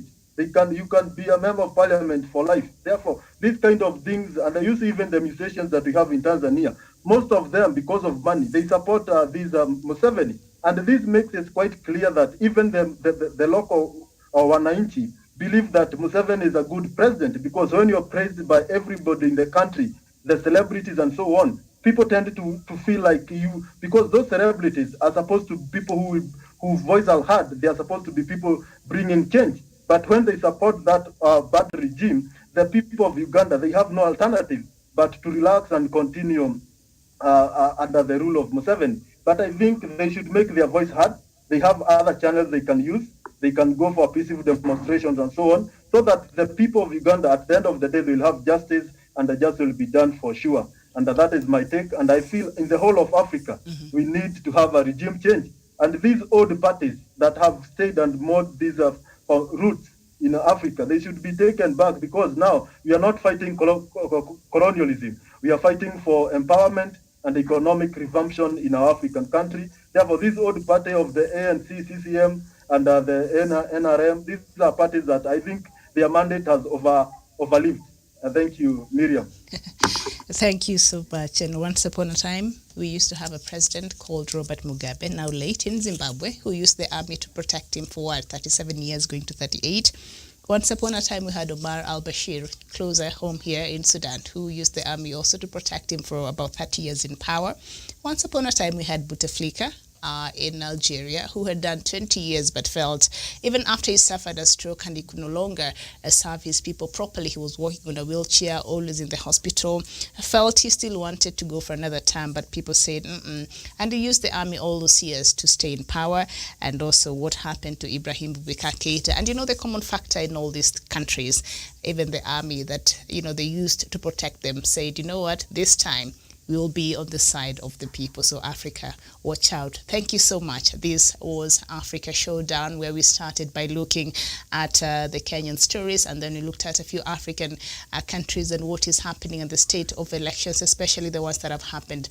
Recently, Tanzania went to its elections last week on Wednesday. The opposition has come out and is calling for protest, and Ivory Coast went to another controversial election yesterday. That is the 31st of October. And also, we are looking forward to an election early next year there by Uganda. So thank you so much. That is what we looked at. Thank you, Jevan Karanja from Nanyuki. Thank you for joining us. And also thank you. Okay, and thank you so much, Daniel Wesunga. Thank you. A pleasure. All right, and also thank you so much, Professor Jared Onyari. All right, enjoy your afternoons. Thank you so much for watching. My name is Mira Mogutu. Bye-bye for now.